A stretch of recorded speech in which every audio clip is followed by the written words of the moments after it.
I'm looking outside my window. I try to see where my luck goes. Ça fait déjà un petit moment que je voulais faire cette vidéo, j'ai juste pas trop eu le temps ces derniers jours, et c'est enfin le test du Sony A9. Depuis que j'ai commencé la photo il y a 5-6 ans en arrière, j'ai toujours eu des boîtiers soit de Canon, soit de Nikon, et je dois avouer que l'idée d'avoir quelque chose de différent m'a jamais forcément déplu, surtout que ce qu'a fait Sony ces dernières années est vraiment intéressant par rapport à Canon et Nikon.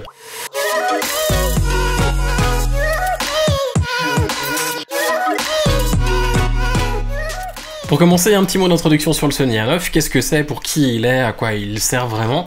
Parce que c'est vrai que c'est un boîtier qui est un petit peu particulier dans la gamme de Sony. On est habitué aux 3 boîtiers Sony A7 et tout ce qu'il y a en dessous, mais le A9, quand il est sorti, c'était un petit peu le truc qui était tout seul à part. Le A9, en fait, c'est un petit peu pour Sony ce que l'on a chez Nikon avec le D5 ou ce que l'on aurait chez Canon avec le 1DX.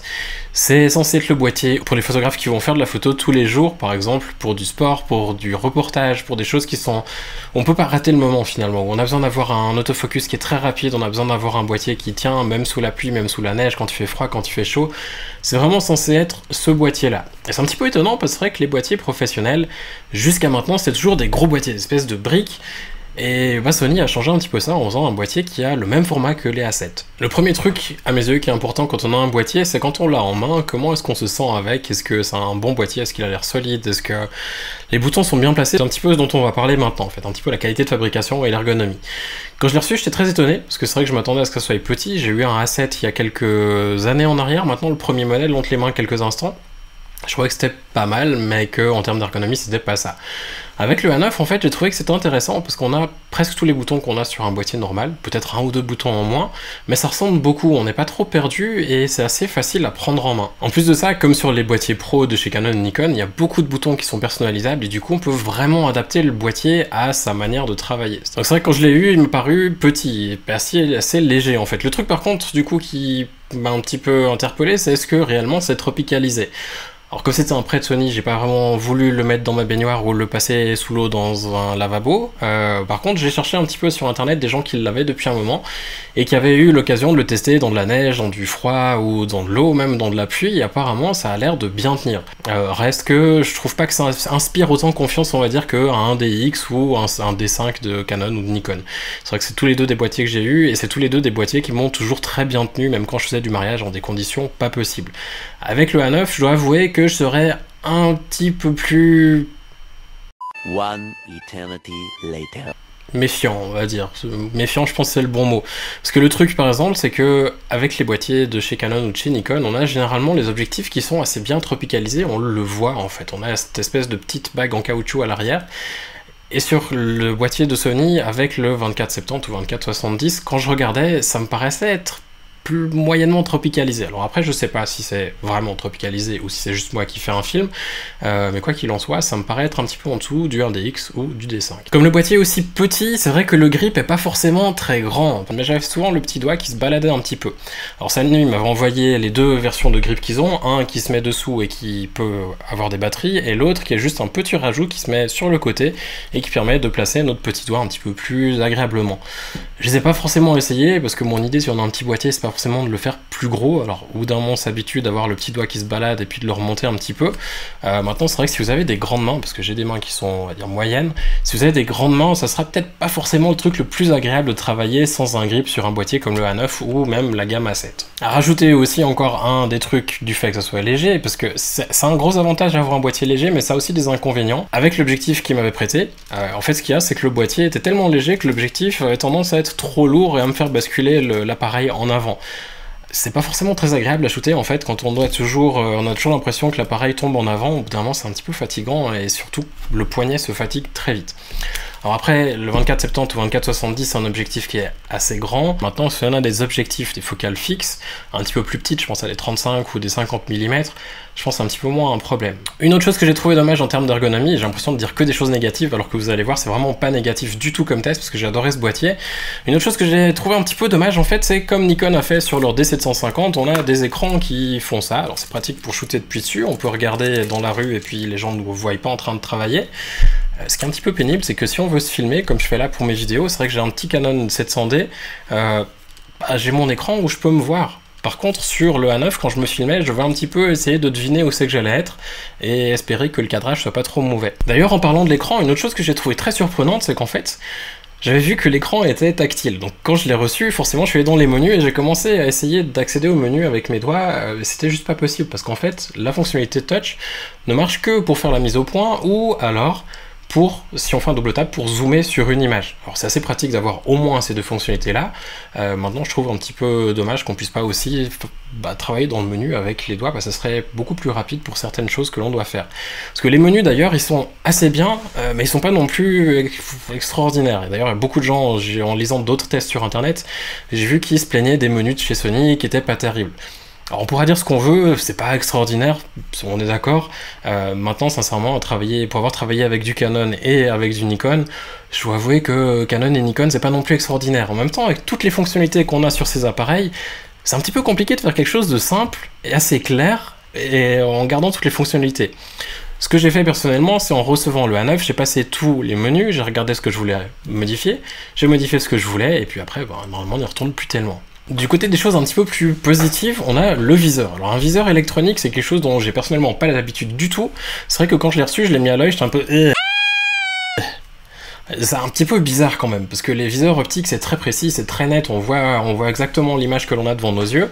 Par contre, on voit pas l'image que l'on va faire. Et ça, c'est un gros avantage du Sony A9 et de tous les autres appareils qui ont des viseurs électroniques, c'est que l'on voit la photo que l'on va faire. Et on a aussi beaucoup plus d'informations dans le viseur. Par exemple, quand je regardais dans mon viseur, je pouvais afficher un histogramme. Alors l'histogramme dans le viseur, c'est plutôt pratique pour pouvoir régler ses photos, parce que même si le viseur électronique nous permet de voir l'image que l'on va faire, c'est un petit peu trompeur, parce qu'on peut ajuster la luminosité et du coup être un petit peu trompé en se disant que l'exposition est bonne alors que notre photo est complètement sous-exposée. D'ailleurs, pouvoir ajuster la luminosité, c'est un truc qui est super pratique, parce que quand on shoot en faible luminosité et qu'on ajuste la luminosité du viseur, ça nous permet de voir un petit peu mieux ce que l'on a devant les yeux, et on voit même des choses que l'on verrait pas autrement avec nos yeux nus. Et d'ailleurs, en parlant de ce que l'on peut voir avec nos yeux et qui est un petit peu plus facile pour aider à la visée, on a aussi le boîtier qui est stabilisé, enfin capteur plutôt qui est stabilisé. Chez Canon et Nikon, la plupart des boîtiers sont pas stabilisés, même quasiment aucun boîtier n'est stabilisé, la seule chose qui est stabilisée, c'est les objectifs. Alors c'est chouette d'avoir des objectifs stabilisés, c'est pas forcément la meilleure chose non plus. D'avoir un boîtier qui est stabilisé, ça nous permet d'avoir toutes nos optiques qui sont par la suite stabilisées. Et même si les gens parlent toujours du fait que ça permet de shooter à des obturations un petit peu plus lentes que ce que l'on ferait autrement, un autre truc qui est aussi cool, c'est que ça va nous permettre aussi de mieux voir, de faire une mise au point plus précise. Par exemple, je fais beaucoup de beauté en faisant macro. Quand je fais du beauté macro, c'est vrai que ce qui est un petit peu pénible, c'est la visée, parce que j'ai tendance à bouger un petit peu sur les côtés et à pas être tout à fait stable, et ça doit être très précis. Et du coup, d'avoir le capteur qui est stabilisé, ça me permet d'avoir un petit peu moins ce mouvement, et donc de garder un cadrage plus précis.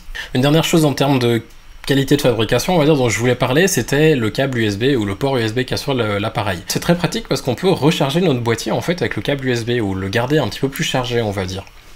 Par exemple, si vous avez une batterie externe pour votre téléphone que vous rechargez en USB, vous pouvez brancher cette même batterie sur votre Sony A9, comme sur tous les autres Sony A7 d'ailleurs, et garder votre appareil un petit peu plus longtemps en charge, et en fait ça vous permet de remplacer la batterie qui se trouve dans le boîtier. Ce qui est cool aussi, c'est que du coup vous pouvez avoir votre batterie qui est dans le boîtier en tant que batterie de base, et ainsi avoir juste la batterie externe que vous changez à chaque fois qu'elle est morte. Donc si vous faites beaucoup de vidéos, c'est hyper pratique, parce que du coup vous pouvez avoir plusieurs petites batteries portatives, continuer à tourner et changer votre batterie tout en continuant à travailler sans forcément avoir besoin d'arrêter l'enregistrement vidéo. Voilà, maintenant si on parle un petit peu plus des fonctionnalités, parce que c'est bien joli de parler de comment il est, de ses jolis, de tout ça, je pense que les fonctionnalités c'est ce qui fait vraiment que le boîtier est ce qu'il est et qui vaut le prix qu'il coûte.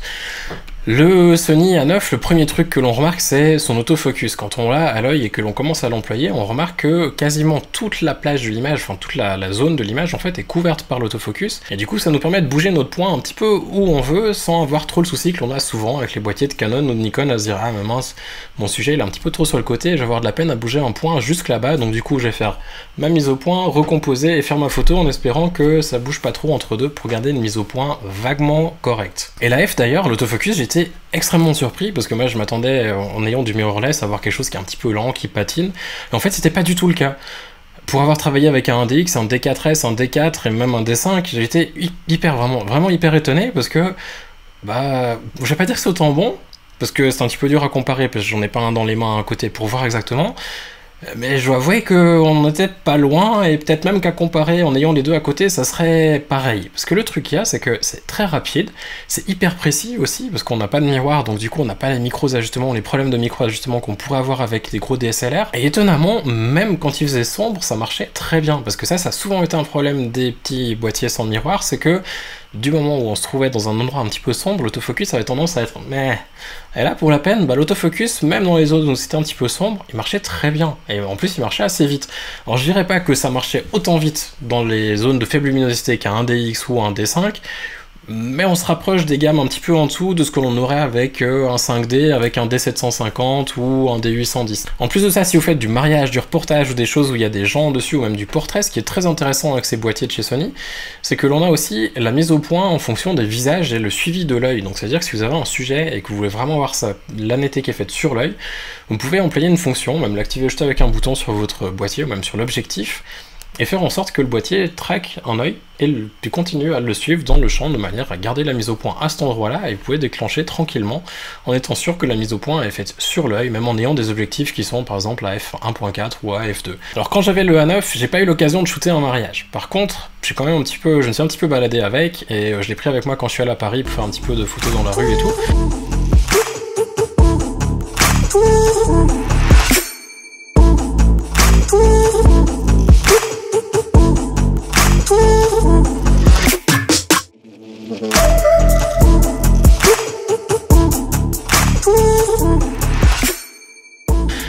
Et c'est assez pratique parce qu'en fait c'est là que je me suis dit, pour avoir ça pour un mariage ça serait juste une tuerie, parce que l'obturateur électronique ne fait aucun bruit, mais genre aucun bruit, rien, zéro.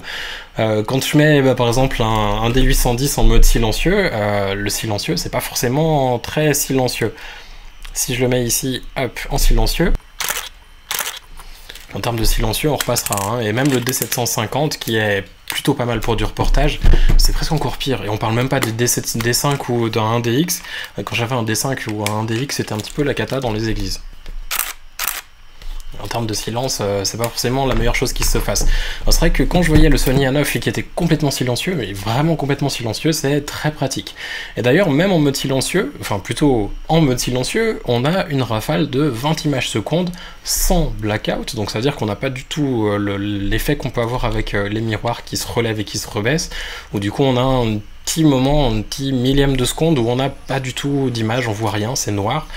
Sur le A9, on n'a pas du tout ça, donc ça veut dire qu'on continue à shooter, on voit comme si on n'était pas en train de faire des photos, alors qu'on est en train d'en faire et que ça s'enregistre.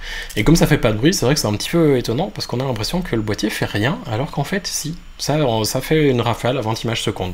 Par contre, le petit souci qu'on a avec ces obturateurs électroniques, mécaniques, un peu mélangés dans ce genre de boîtier, c'est que du coup, l'obturateur mécanique est pas forcément au niveau de ce qui se fait dans d'autres boîtiers. Si vous passez en obturateur mécanique, vous retombez à une rafale de 5 images secondes, c'est pas forcément génial. Je me rappelle de mon 30D qui date de... qui a bien 6 ans en arrière, si c'est pas plus. Il faisait déjà quasiment ça, et sauf erreur, à cette époque-là, il y avait des boîtiers qui avaient une rafale qui était déjà plus élevée, donc je me dis que si un boîtier en 2018, enfin 2017 pour la peine, quand il était sorti, n'arrive pas à tenir une rafale plus haute que 5 images secondes. L'autre problème avec l'obturateur électronique, c'est qu'on peut pas non plus l'employer quand on fait de la photo avec un flash. Pour les gens qui font de la photo de reportage ou qui savent pas shooter en studio et qui ont besoin d'avoir une grosse rafale, la rafale donc à 20 images secondes, elle peut en RAW enregistrer jusqu'à 240 images. 240 images à 20 images par seconde, ça fait 12 secondes d'enregistrement, c'est plutôt pas mal. Et normalement, si on a une carte qui est assez rapide, ça devrait se vider, donc le buffer devrait se vider environ en 45 secondes. J'avais des cartes un petit peu plus lentes pour ma part, et du coup c'est pas vraiment ce que j'ai vu. Moi j'ai vu plutôt quelque chose qui allait autour des 2 minutes. Donc si vous avez des cartes un petit peu plus anciennes, vous allez voir que ça peut être un petit peu un problème. D'ailleurs, en parlant de carte mémoire, sur le A9, vous avez 2 slots pour les cartes mémoire, donc vous pouvez faire du backup, ce qui est très bien quand on fait du reportage ou de la photo dans un domaine professionnel. Par contre, le petit problème qu'il y a, c'est que Sony a décidé de garder un des 2 slots compatibles memory stick.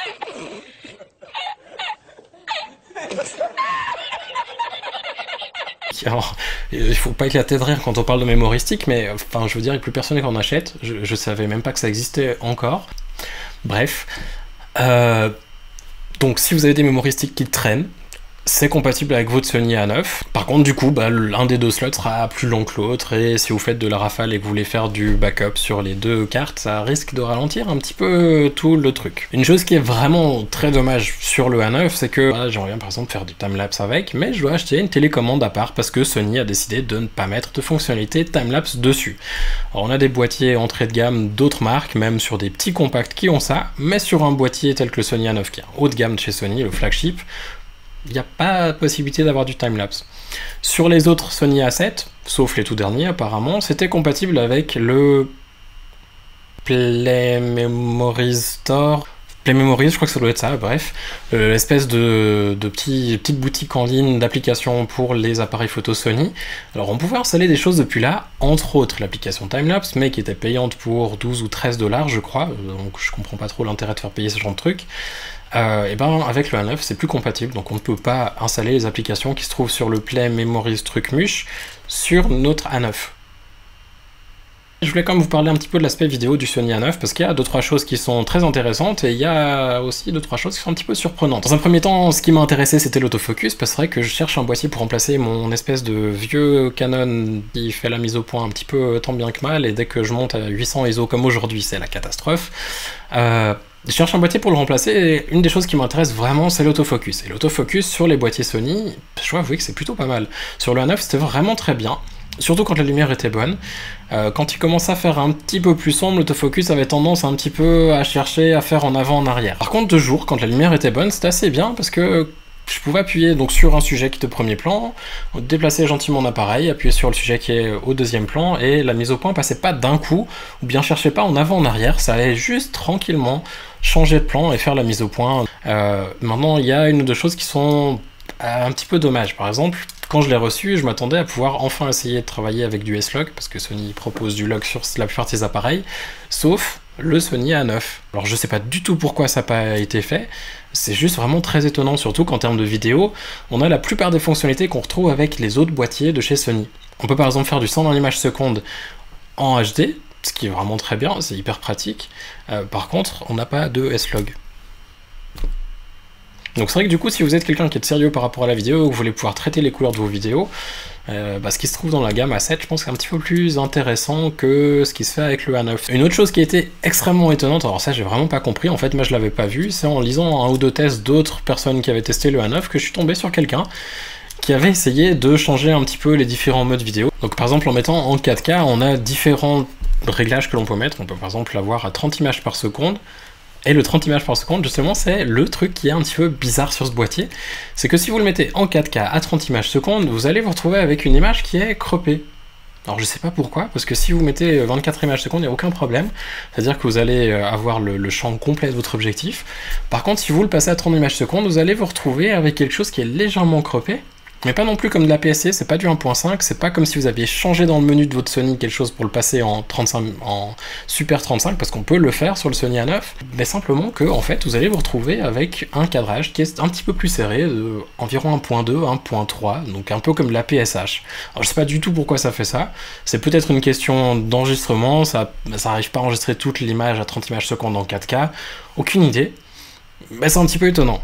Avant de venir au prix et puis à la conclusion pour vous dire un petit peu ce que j'en ai pensé réellement, je vous ai balancé un petit peu tout dans tous les sens, je vais vous montrer encore une chose, c'est la montée en ISO. Je l'ai comparé à mon D750, qui est ce que j'employais le plus souvent pour du mariage, et on va regarder ensemble en fait ce que ça donne un petit peu. Le D750 c'est un boîtier qui vaut plus grand chose maintenant, et je pense qu'il doit être à moins de 1500 €, et c'est un boîtier qui a un capteur que personnellement j'aime beaucoup en termes de montée en ISO, et aussi en termes de latitude d'exposition, parce qu'on peut récupérer beaucoup de détails dessus, beaucoup plus que ce que j'ai pu voir sur les Canon que j'ai eu, et aussi beaucoup plus même que ce que j'ai pu voir sur certains boîtiers haut de gamme de chez Nikon, et même de chez Canon. Alors on commence ici avec deux images à ISO 100 qui sont les deux prises presque au même moment, donc le temps de faire toutes les photos du Sony avant de faire toutes celles du Nikon, et ensuite voilà la comparaison. Donc comme vous voyez en termes de luminosité ça devrait être la même chose, ce qui n'est pas le cas. On voit que celle du Sony qui est en dessus, donc les ARW sont les fichiers RAW de chez Sony, sont un petit peu plus foncés que ceux du Nikon, alors que les réglages, vous pouvez vraiment les lire en dessous, sont exactement les mêmes.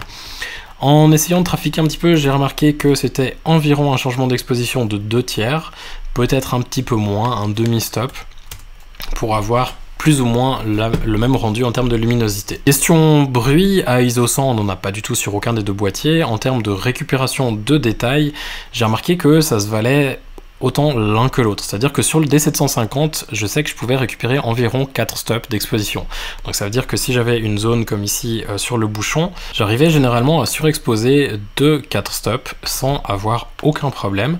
On voit qu'on n'a pas forcément d'ajout de bruit, et sur le Sony A9 on a plus ou moins la même chose, on voit qu'on n'a pas forcément d'ajout de bruit alors qu'on a bouché 2-4 stops sur les zones les plus sombres. Dans les détails qui sont sur les zones les plus claires, c'est là où les deux boîtiers pêchent un petit peu. C'est un petit peu le truc des capteurs de chez Sony en fait, parce que les capteurs des boîtiers Nikon sont aussi des capteurs Sony. On voit que la récupération dans les hautes lumières est pas forcément extraordinaire non plus.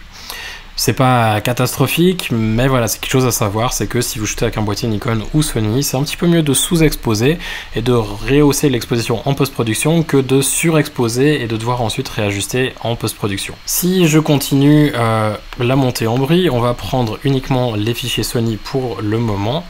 Je vais ici passer sur les différents fichiers, vous voyez à chaque fois donc l'ISO qui est affiché ici au bas, là on est à 200.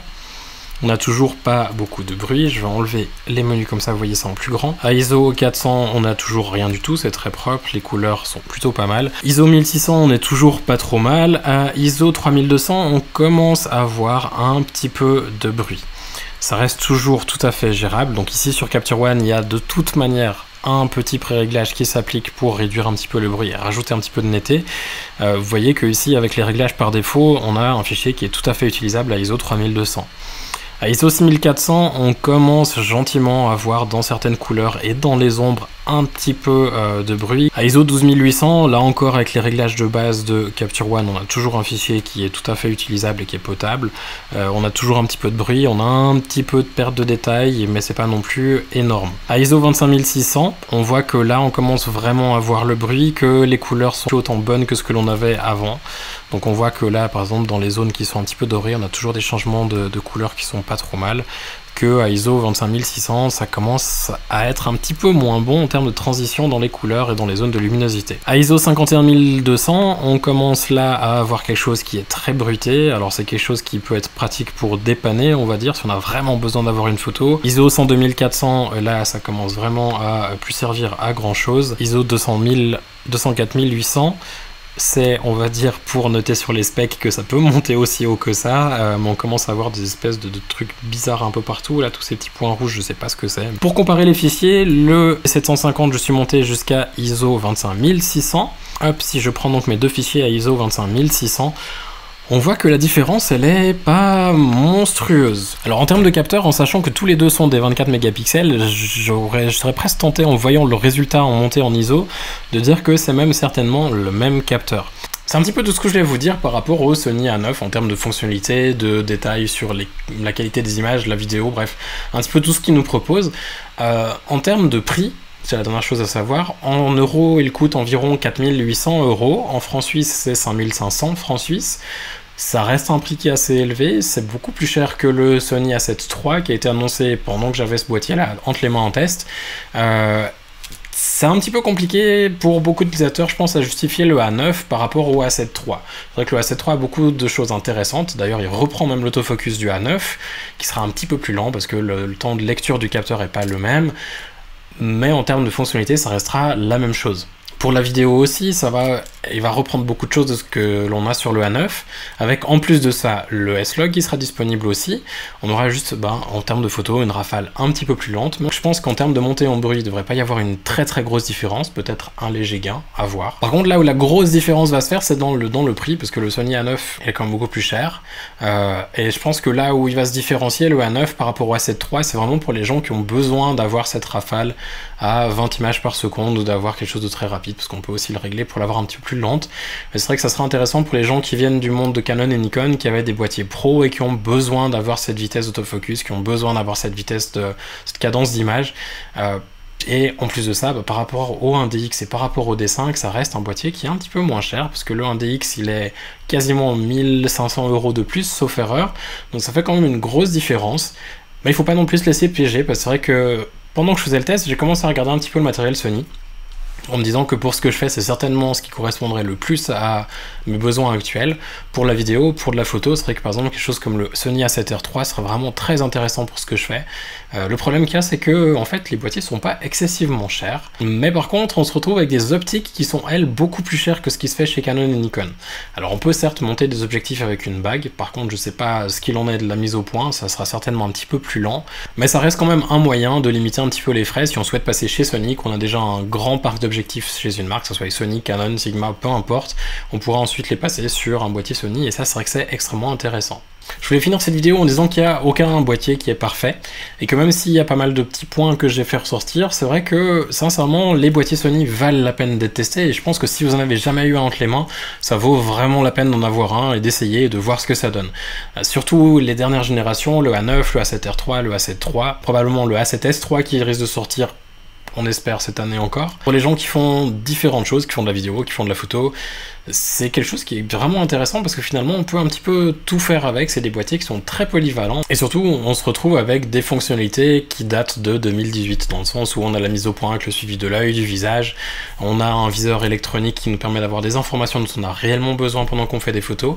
Quand on a ce genre de boîtier entre les mains, en fait, on se demande un petit peu où Canon et Nikon étaient ces dernières années. Bref, je sais pas trop ce que vous pensez des boîtiers de chez Sony, mais je dois avouer que ça m'a énormément tenté et que mon matériel Nikon, je sais pas si je vais le garder encore très longtemps. Si vous avez eu l'occasion de tester du matériel de chez Sony, n'hésitez surtout pas à laisser un petit commentaire juste en dessous pour me dire ce que vous en pensez. J'aimerais bien avoir les prochains boîtiers de chez Sony aussi pour tester, mais ça c'est encore en stand-by avec Sony pour avoir les boîtiers aussi vite que possible. En attendant, si vous avez bien aimé la vidéo, n'hésitez pas à laisser un petit pouce vers le haut, abonnez-vous aussi à la chaîne si vous ne l'êtes pas encore, et en attendant les prochaines vidéos, je vous souhaite de passer une excellente journée, à bientôt.